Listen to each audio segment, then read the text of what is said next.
بسم اللہ الرحمن الرحیم۔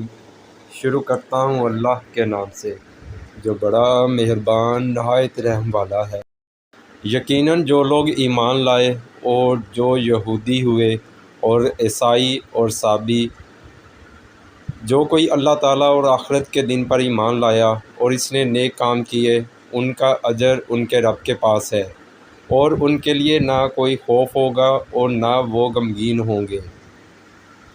اور جب ہم نے تم سے پختہ عہد لیا اور ہم نے تم پر پہاڑ کو بلند کیا کہ جو ہم نے تمہیں دیا ہے اسے مضبوطی کے ساتھ پکڑو، اور جو اس میں ہے اسے یاد کرو تاکہ تم بچ جاؤ، پھر اس کے بعد تم اس سے پھر گئے، تو اگر اللہ تعالیٰ کا فضل اور اس کی رحمت تم پر نہ ہوتی تو تم ضرور خسارہ اٹھانے والوں میں سے ہو جاتے۔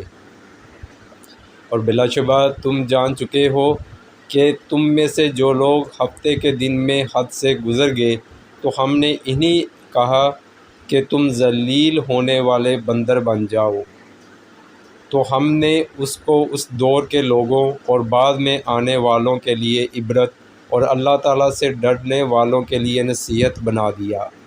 اور اس وقت کو یاد کرو جب موسیٰ نے اپنی قوم سے کہا، یقیناً اللہ تعالیٰ تمہیں حکم دیتا ہے کہ ایک گائے ذبح کرو۔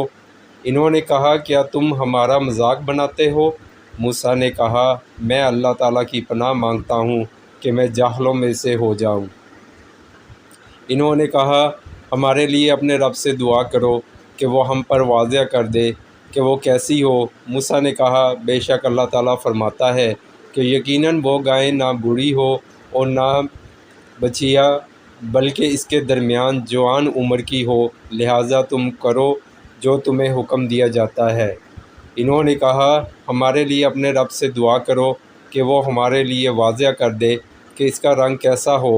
موسیٰ نے کہا، بے شک اللہ تعالیٰ فرماتا ہے کہ یقیناً وہ زرد رنگ کی گائے ہو، اس کا رنگ چمکنے والا ہو کہ دیکھنے والوں کو خوش کرتی ہو۔ انہوں نے کہا، ہمارے لیے اپنے رب سے دعا کرو کہ وہ ہمارے لیے واضح کر دے کہ وہ کیسی ہو، بے شک گائے ہم پر متشبہ ہو گئی ہے، اور یقیناً اگر اللہ تعالیٰ نے چاہا تو ہم ضرور مقصد تک پہنچنے والے ہوں گے۔ موسیٰ نے جواب دیا، یقیناً اللہ تعالیٰ فرماتا ہے کہ وہ گائے ایسی ہو کہ نہ جوتی ہوئی ہو کہ زمین میں ہل چلاتی ہو اور نہ کھیتوں کو پانی دیتی ہو، صحیح سالم ہو اور اس میں کوئی داغ نہ ہو۔ انہوں نے کہا، اب تم حق لائے ہو۔ پھر انہوں نے اسے ذبح کیا اور وہ قریب نہ تھے کہ کرتے۔